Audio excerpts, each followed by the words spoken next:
Hi, I'm Phyllis from southernfrugal.com. Today we're going to go ahead and fix another cream pie. This time it's going to be chocolate cream pie with meringue icing. I figure as long as we're doing cream pies, we might as well go and do the chocolate too. So here we go. Now the chocolate is very similar to the banana cream, just differs a little bit. So what we're going to do is start out with 2/3 a cup of sugar. Now we'll put the recipe right down below.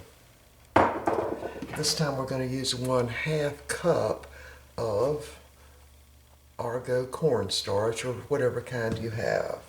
Put that in. Now there's a reason for the order of putting this in. I'm going to go ahead and put in about 1/2 teaspoon of salt or a little less.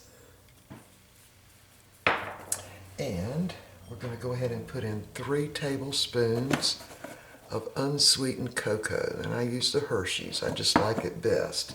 I'm going to dump that in. So now we've got all of our dry ingredients in, and to help not really have any lumps when you're fixing the filling for this chocolate cream pie, you want to mix the sugar and the cocoa and the cornstarch in together and just whisk them together, and that'll help get rid of some of the lumps in the chocolate, in the cocoa, and also in the cornstarch.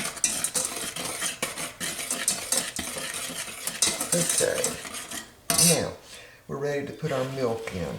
Now, unlike the banana cream, this time we're putting 2 cups of 1/2 and 1/2, because we want this really, really creamy, and 1 cup of regular whole milk. So we're just going to dump that in.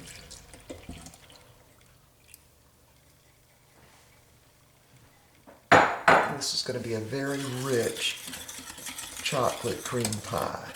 Alright, so I'm going to go ahead now and turn my burner up on high to get it started. And you're just going to have to whisk this around the whole time. It won't take it long. And we're going to put our eggs, butter, and vanilla in last. And I'll show you how I temper the eggs. Alright, so just keep stirring this, whisking it around, because you don't want your milk to scorch on the bottom, so you can't really leave it and walk away. Alright, so I'm going to wait till this comes up almost to a boil, and that should take it a couple of minutes on high. Now, I'm daring enough to put my burner on high because I know I'm going to be standing here stirring it around all the time. You could, do it on medium, but that's going to take a lot longer. So we started out on high, and then we're going to cut the burner down once it gets thickened. Alright, so we'll be back in a few minutes. Okay, I've moved my pudding off the burner. Now, my burner's just a little lower than medium. And so we've got some thickness going on here. So now I'm going to temper my eggs. So I'm going to take just a little bit of the mixture, put it right in the eggs, and quickly start beating them. This is 4 egg yolks.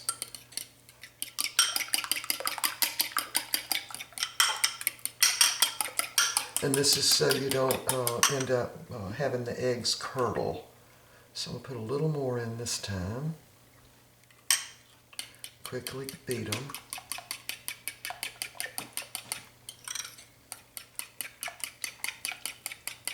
Okay, we're going to go one more time.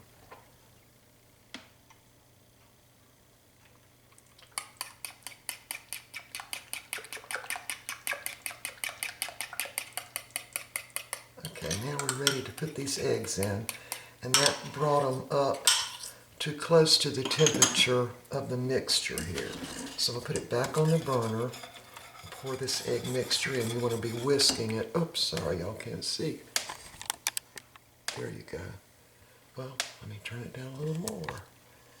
There. Back off a little bit. There. Alright, so just mix that up with the whisk and keep beating it.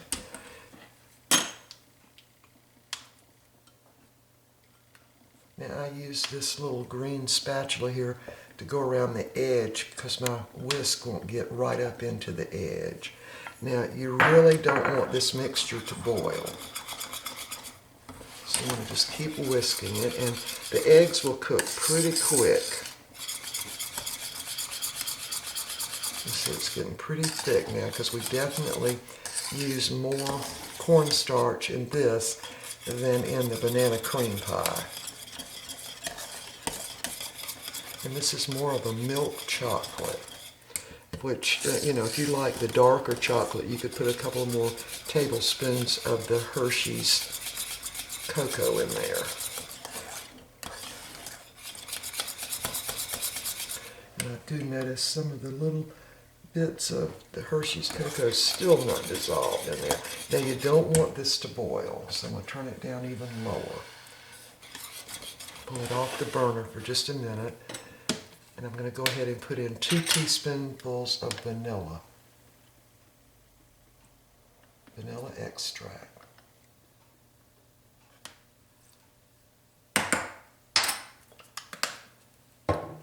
Just whisk that around.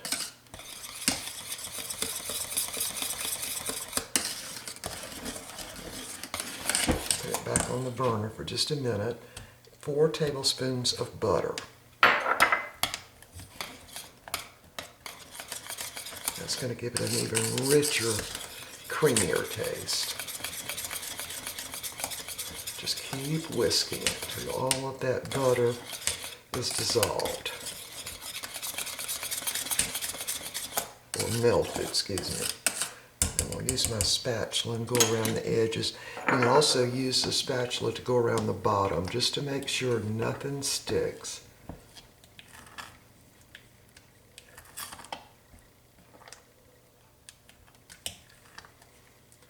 That butter's still melting in there. It smells really good. If you like chocolate, I think everybody likes chocolate. You're going to love this pie filling.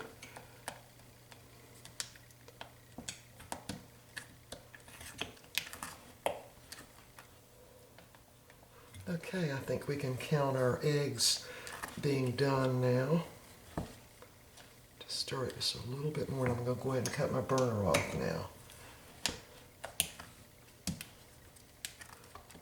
And I want this still a little, you know, hot if I can have it hot when I pour it into the pie crust and then put the meringue on it. And I do see a couple of little lumps of the cocoa. So you could sift your cocoa to avoid those little itty bitty lumps of cocoa. That's what it is. Alright, so we're going to put this off the burner now, let it just sit here just a minute, and we're going to go ahead and fix the meringue. So I'm going to move y'all over, so hold on. Okay, we're ready to make the meringue, and I've got 5 egg whites in the bowl. Now, the egg yolk, let me just show you that, went in the pie crust. So then I saved that white, and then I saved the 4 white part from the egg for the meringue, because I wanted a really high meringue, and I also want the meringue good and sweet. Now on the chocolate, if you like yours sweeter, you could actually put a cup of sugar in, and I would suggest using a cup if you're going to add more cocoa. Alright, so we're going to beat these till they get a little foamy, and then we'll be back. We're going to go ahead and add half a teaspoon of cream of tartar.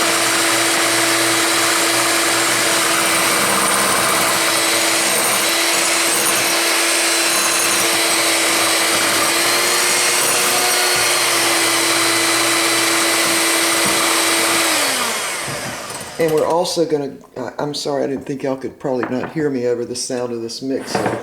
But we're just going to add a dash of salt, just a dash, like that. And I think I'll just go ahead and put my vanilla extract in too. We're going to use 1 teaspoon of pure vanilla extract. Just going to go ahead and put that in now. And we're going to start putting our sugar in. And you want to add the sugar just very gradually. Alright, here goes.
sorry, I was off camera then, sorry. Okay, so what we're looking for is for this to stand up in high peaks. Now, when I make my meringue, I use 2 tablespoons of sugar per egg white. That way I know it's going to be nice and fluffy and it'll be sweet enough. Now, some people just use a much smaller amount, but I find that the meringue does a lot better if you put more sugar in it. Now, to know if it's ready, you want to pick a little up between your fingers and see if you still feel the sugar, which I do. So I'm going to have to beat this a little longer, and then we'll be back. Okay, the meringue is ready. See? That way you know it's good and stiff. So we're going to go ahead and put the chocolate in the pre-baked pie crust, and I am going to leave a link down below on the pie crust, and I'll also give the whole recipe down below in the description. Alright, so while we were waiting, the chocolate, I kept it on the little burner just to keep it a little warm.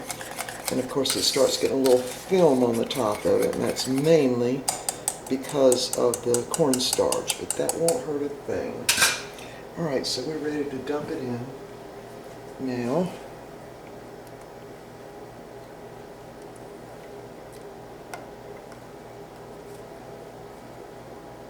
And you can really use this recipe and make it your own. If you want it more chocolatey, add more cocoa, and if you want it sweeter, you can add more sugar. Okay, now this is still hot, so what we're going to do is go ahead and get this meringue right on the top of it. You want to, I usually dump it out right in the middle, but I don't want my meringue to cause my filling to run out on the sides. So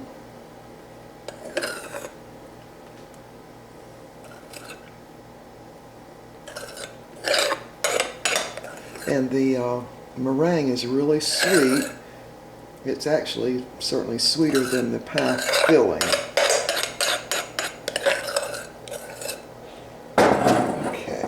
Going to spread it out. Let me move the camera so you can see a little better. Hold on. Okay, I moved it over so you can see a little bit better. Alright, so what I do is take the back of a spoon, and you want to connect that meringue to the edge of the pie crust, and you want to make sure it's connected all the way around so it doesn't come loose later. Although, even when you connect it like that, sometimes it still comes loose, but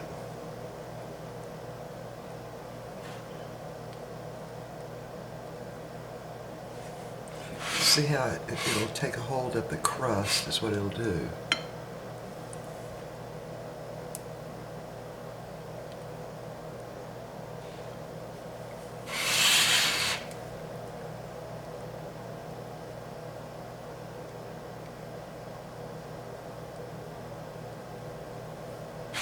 You want to be careful when you're doing this, because that pudding, the chocolate pudding in there is, you know, easily disturbed. So you want to be careful when you're doing this. There's an air pocket, and there's another one. So you want to try to get those out if you can.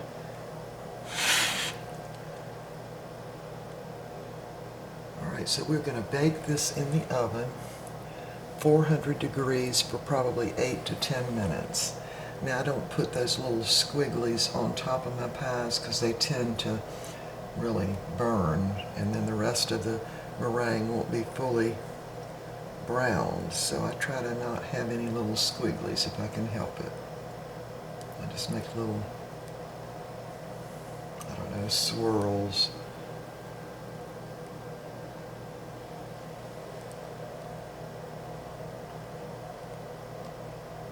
Alright, I think that'll do it.